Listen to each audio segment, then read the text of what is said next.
What's going on, people? Welcome back to another vlog. We're in London, and like I said in last week's vlog, if you watched to the end, we're off to pick up a watch today. So stay tuned for that. Also going to check out some new food spots, etc, etc. I also need some new clothes and bits for summer. But right now, we're off to get a coffee, because I haven't had one yet. Morning, mate, you alright? Yeah, good. I'm very well, thank you. Croissant's going down. See what I've won. It's decent. Not as heavy as Fortitude.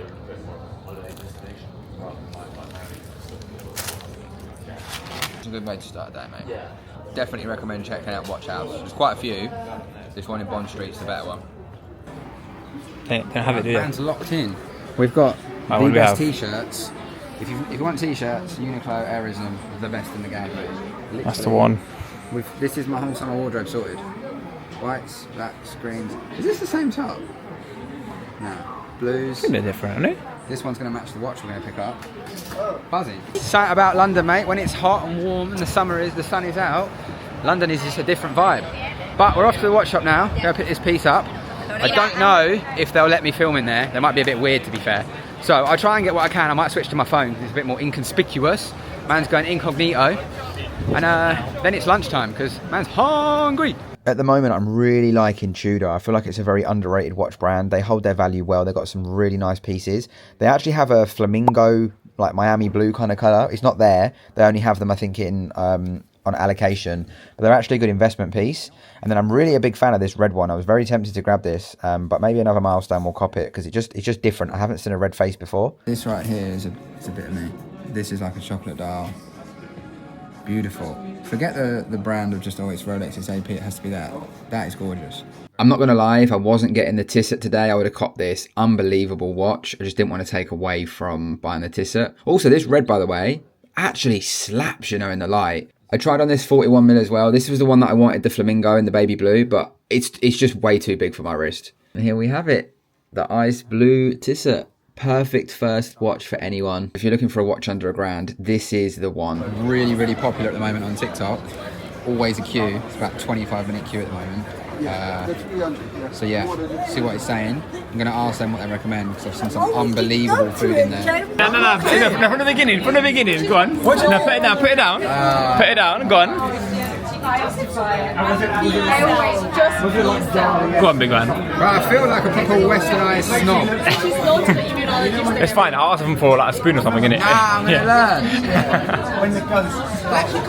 Oh, there This you could go. get messy with a white Mate, shirt in it. it's going to get wild, mate. I'll figure it out. This is what I'm working with. This is like braised Mate, rib, you got right? half a cow. He just knows what's up, innit? Oh, what's going down? Oh!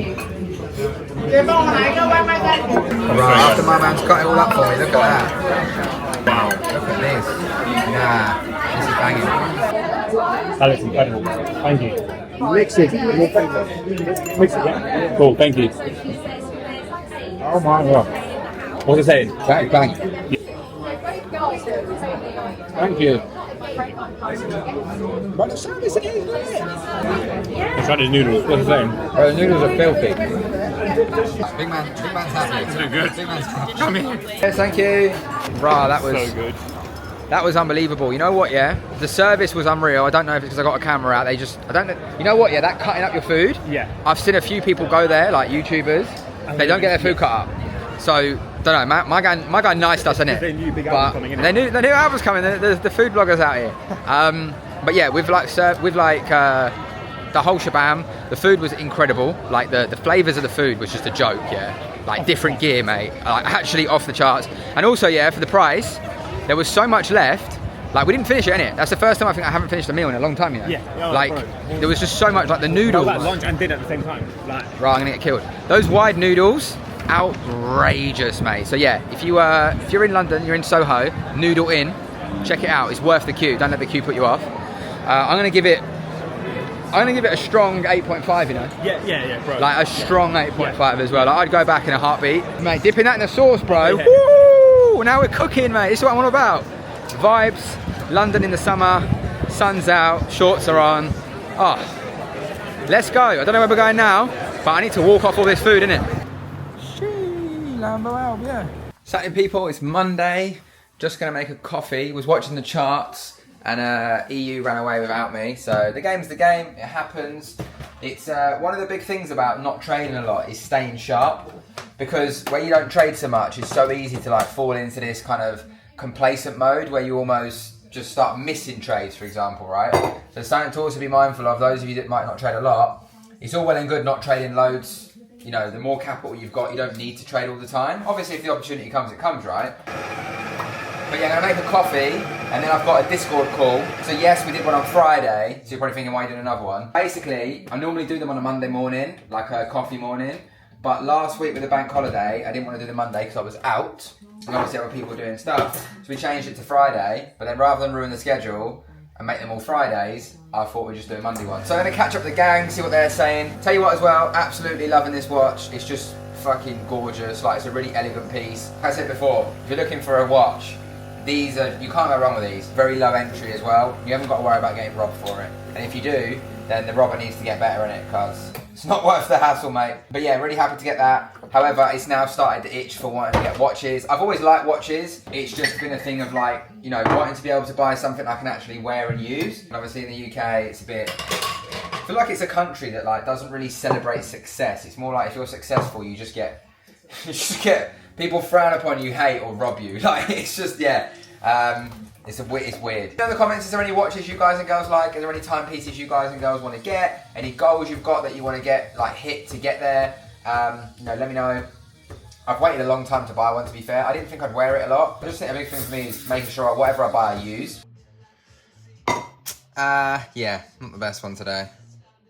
The brain and, like, our minds, they crave the doing, the action that we associate as humans. Do more, get better results, and that can be the case for a lot of things in life. And you always, maybe like you said before, you're someone that can express that. I will find a way, I will do more to get the thing that I want or desire or need or whatever. Trading is one of the only things where you actually sometimes can catch yourself out doing more and doing too much and thinking it's a good idea, that just sends you into a spiral of just changing, chopping, and I think a lot of traders just get stuck in that phase, never manage to get out. And again, like, you know, a lot of that comes from, if you look at the neuroscience behind the whole mind and stuff, put it simple, when you feel that uncertainty and fear, it just triggers that response from your amygdala, which is that threat detection, the fear. Like I always talk about, you know, a lion or a tiger chasing you, you need that. But in trading, you don't. But I think what people do, and I've done this before, you go down a path of trying to learn the neuroscience of the mind. And look, to a degree, maybe some of it helps, understanding it better. But reality is what you're trying to do is you're trying to actually, you're not going to ever get rid of that discomfort. You're just going to learn to have the capacity to sit with it and sort of deal with it when it happens. And that was when you sent that message last week and you sort of said, I know I shouldn't do this and I've caught myself. It was kind of an element of, your brain's tried to test you. It's tried to push you out of that zone you're in, where you're in flow. It's tried to send you back to maybe old you, and you've managed to counteract that with logic. And this is what I always talk about, is logical, critical thinking over emotional inner critic talk. But it's why tracking it, understanding it, and then actually doing something with it is the way that you actually solve it. But too many people are focused on tracking P&L. How much did they make? How much did they lose? They're not bothered about the other things that creep in. And I think it's a testimony to show that it does work if you track the right metrics. Right, time to go for a cheeky walk with a cheeky shake in the sun. Let's go! Right then, it's a little bit later in the day now, and just see that China and the US have agreed like a pause on tariffs and stuff, which is likely why EU fell out of the sky this morning. The S&P opened pretty aggressive and everything's gone on a mad one. Again, this is how it goes, especially in times like now when, you know, there's a little bit of uncertainty in the world, lots of stuff happening. I also think there's a hell of a lot of opportunity coming. So yeah, we'll see what happens there. Just taken delivery of my new kettlebells. Happy days. They feel like wicked little bit of quality. So yeah, gonna see what they're saying. Yeah, obviously I've been going to the gym now for a couple of years, like 4 or 5 times a week. And although I enjoy it and it's great, there's an element of me that's like not bored of it, but it's like very much similar stuff, right? Push, pull, legs, or, you know, upper, lower splits, etc., etc.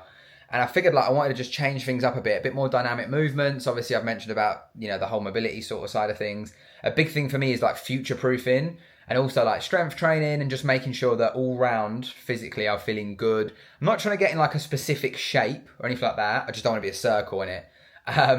But yeah, so I decided I'm going to start doing like kettlebell workouts. I've been looking into shred fast. I've got a friend who's been doing it for a while and absolutely swears by it. So I was like, you know what, let me mix it up. The only thing I'm not looking forward to of it is there is something nice about getting up early, going to the gym versus getting up early but coming downstairs and doing a workout at home. But again, that's like neither here or there. I guess with kettlebells you can just go anywhere with them, right? So yeah, they've turned up now. Going to get signed up tonight. I think you get like a free month with it. And then I'll try it out. I'm going to try it for at least 30 days to 6 weeks, see what I'm feeling, see how I'm finding it, and then make a decision as to whether I replace it fully with the gym or not. But we'll see. I'm looking forward to it. It's nice to mix things up a little bit. It's nice to change. Like I always talk about this sort of like, you know, if you're very routine driven, it's always good to add in little flavors, little spontaneity moments, do different things, mix things up, work from somewhere different, go to a coffee shop or, you know, go away for a few days somewhere. Like just changing your environment sometimes. It's good for the mind. It's good for you.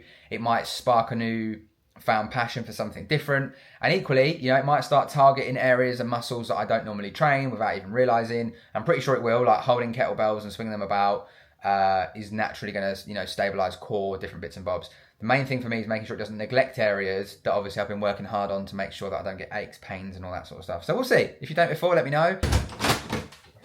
And it's Tuesday, we've just done school run, and I'm going to make a coffee because I've got a busy morning, so we're going to get a coffee in nice and early and get cracking. Did my first shred fast workout this morning. It was good, I enjoyed it. The only weird thing I would say is that going to a gym, there's like that sense of I'm at the gym, do the thing, whereas coming downstairs and doing a workout, and I actually did it in the kitchen because Bruno's in the front room, and he would have jumped all over me, my mum would have got twatted in the head with a kettlebell. It just felt a little bit weird, I guess, but it's something I get used to. And eventually, you know, when we move and that, I can just build some sort of gym / area for that. But yeah, I like the idea of like, I was chatting to a friend, you could literally take your kettlebells to a field and just go and do it in the sun, like, or the garden or whatever in it. It's vibey, so we'll see what happens. But yeah, no trading for me today. It is CPI, that's not the reason. It's just, there is no trade, there's nothing setting up. It's very quiet at the moment. For myself, the markets are moving. There's just, like I always say, certain boxes need ticking, and if they're not ticked, there's nothing I can do, so I better do something else, and that is exactly what we're gonna do. Alright, food shopping done. Well, some of it, because I didn't have any yogurts that I wanted. No protein stuff, nada. So, yeah, got bits for me though, that's what matters. Now, off to get this absolute disaster chopped. It's been 3 weeks, bruv. Right then, haircut done, feeling good, feeling fresh, feeling amazing. You cannot beat getting a trim. Although one thing I did notice, which is rookie from me, I have a specific t-shirt that I use to get my haircut in. If you're a guy and you do that, let me know. Maybe if you're a girl and you do that, you let me know as well, I don't know, innit? But I didn't wear it. So now it means I've just sacrificed another t-shirt to the haircut gods. We all know when you've had your haircut, no matter what you do, no matter how much you wash the t-shirt, there will always be these little tiny freaking microfibers of hair that just fuck you off. So this t-shirt is likely now going to be made a haircut t-shirt. We'll see. We'll give it a wash and we'll see what happens. I'm going to head home, wash my hair, because if you don't do that after a haircut, you're literally a psychopath. And then I am going to go and make some lunch. It's the next day and I've just made the best piece of coffee I think I've ever made. But let's go! Don't ever chat to me about not being able to do that, innit? Yes, so little one's gone to school now. I'm in an EU trade, second trade of May. Massive sell-off on Monday, right? Which was obviously the whole US-China. We've kind of retraced it back up now since, I didn't take this by the way, this is just one of those trades that I'm not 100% on yet. It would have been a BE and would have been out before CPI anyway. But yeah, CPI retraced us. Obviously, I'm looking to a continuation of that to sort of take these levels out, retest the weekly open, etc., etc. So far, looks nice. But what happens is when you get these big candles like that, you often get a 50% retrace. We did already kind of get that here. If I pull like a fib on here, we've kind of already hit the 50% there. But it may want to dive in a little bit deeper before the push. There's the MT5. Yeah, so you can see stop losses here. Got quite close, so about 3 or 4 pips away. And yeah, happy days. I'm literally just deciding what to wear for London. It's meant to be 25 degrees today, so I'm not going to wear black. And I'm going to make sure I've got my sunny. I say, now I'm in this, there's literally nothing I can do. My TP's set, my alerts are set. There's no point in staring at it. I'm here because of this. It's always cool to capture these things. I don't trade as much anymore like in terms of volume. Shred fast workout this morning was sick. Second day in, really enjoying it. I can see the appeal for sure. Like, it feels very different. I'm also not surprised because I'm not an unhealthy, unfit guy. I mean, old Al, maybe that would have happened, but I'm not getting like battered. You know, like when I started it, a few people that I know were like, you won't even do 4 or 5 rounds. I did 7 rounds today and then carried on and did the next AMRAP. So like, man's locked. But yeah, we'll see what happens. Looking forward to it. I'm going to document a little bit about it and stuff like that. And go from there. So I'm going to get ready and I'll probably pick this up when I'm in London. Okay, so EU hit TP, which was nice. Unfortunately, a lot of the filming that I did is actually corrupted for some reason. So I've got a few bits on my phone. Here's me in the 6th floor of Harrods, just looking at some new fragrances, guilty pleasure.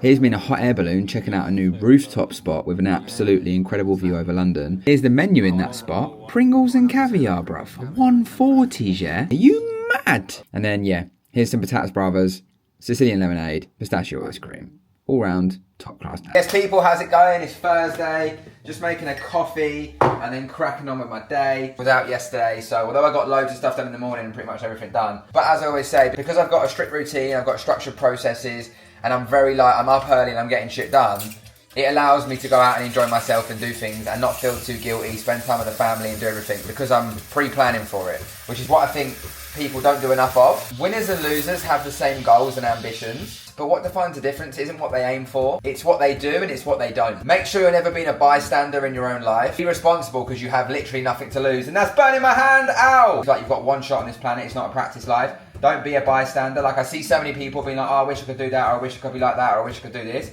It's kind of like, just do it. Like, with success, yes, there's sacrifice, and yes, there's always going to be a level of like hard work needed. Nothing's easy, and I think a lot of people nowadays get like sold to and lied to online that it's easy because you're always seeing highlight reels. But understand at the same time, and like on the other side of that, discomfort is often what you want, and it's just about committing and doing. And I think too many people have gotten into a position where they're not committing and doing anymore because it's easier to just want. And everyone wants, but it's always gonna come down to like, are the things that you're doing right now today gonna get you to where you want to be in 10 years time? And like, is that where I want to be? It could be a little journal prompt for you. Just ask, you know, are you taking action? Are you doing things every single day that's moving the needle forwards to where you want to be? Not where you think you want to be based on somebody else's expectation of you, where you actually want to be. And hopefully me doing coffee art every day will make me get better at it. We'll see. Mate, don't that look like, is it the Mr. Men? The Donny that had like the long arms and that above his head? Laugh more, people. It's all about laughing, not taking life too serious. And don't be scared of failing it. I'm not perfect at this coffee art, but I'm having fun doing it, and that's what matters the most. And I think that's like a big sort of thing for life, is if you're enjoying what you're doing.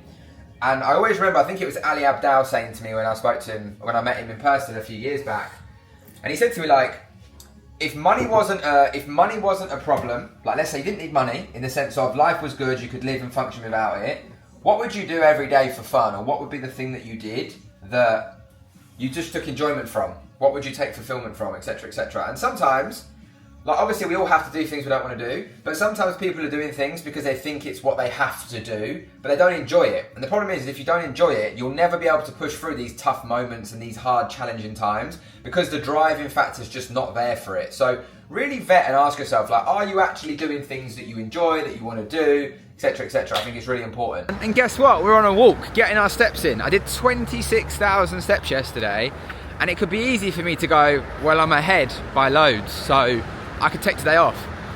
But then it would ruin my routine, it would ruin my habits, it would ruin my disciplines, and that's not what we do. So it's nice to bank extra steps, because then if I am indulging, eating different types of food, it counteracts that to a degree. But it's also about like not having an unhealthy relationship with like food and fitness, and it's about enjoying life at the same time. So I know that for me over the years, the steps have been like a secret weapon. So if you're still not stepping, start. It's become so chilly, I've got a flipping hoodie on again. What's that all about, man? But the girls will be back in a bizzle, and I'm just thinking about what to do for dinner. I've got washing up to do again. Shock! I reckon... What do you reckon, Bruno? Spag bowl? Spag bowl. Bon appetiti. Thought I'd update you on the Darwin X. So obviously we started this when we made the new edge adjustments that I'd been working on for a while. So we started on the 24th. Trading days are 100% complete, but risk calibration is only about 50%. So like I say, this usually can take between 25 and 30 trades. Obviously, where I'm not trading a lot is definitely hindered me slightly. This is the longest it's ever taken me to come off of a risk engine. I think it's nearly like, well, yeah, it's coming up 3 months, which is a little bit long. But just remember, in this phase, this all still counts towards your record. So again, don't be disheartened by that. Link it to a copier, let it do its thing in the background. As you develop as a trader, you realize like a lot of people's problems are undercapitalization. And what I mean by that is like everyone wants to make 10 grand a month. They think about doing that on 100k, for example. They're like, oh, I need to make 10% every single month. The reality of it is like, if you just had 500k, making that 10k would be a lot easier. So sometimes it's like using and doubling down on the opportunities in front of you, capitalizing on them, growing your capital, building the skill set, and using the skill set and the extra leverage of the capital to make that money. And I think you don't realize how close you can be to making that life you want, but you've got to look at the bigger picture and look at maybe scaling that capital a little bit more. Because doing it on 100k and stuff, of course it can be done, but at what cost? I think too many people are taking like 10, 15, 20, 30, 40 loss streaks. And that mentally, no matter how good your mind is, yeah, is going to fuck anyone up. It's a big reason I added these filters in, was purely because I realised, and I sat with myself one day and went, look, even though I'm profitable, do I want to be taking this many losses? Do I want to have the ability in my head to know I could lose all my accounts because of drawdown and because of the drawdown patches I have? No. So what are you going to do about it? And I think that's the big question. I'm actually going to end the video here because there's not a lot happening today. We already filmed Saturday, so you got that extra day. I don't want to drag it out too much. So a shout out to all of you for watching. If you got this far, let me know down below. Do me a favour, if you did get this far and you're not on Darwin X, give it a go. You can save 20% off. There's a link in the description. Just get started. Put it on in the background. It doesn't have to be on a pedestal or anything. But I think it's something that not only in a few years will you go, I'm glad I did, but it's going to teach you a lot about your system, which I think is worth its weight in the 30 quid that it costs you a month. And yeah, I think there's a couple more tickets. So if you want some tickets to my event, link below for that. Act fast, because by the time you're watching this, they could be gone. And without further ado, I'll catch you all in next week's video. Peace and love, gang.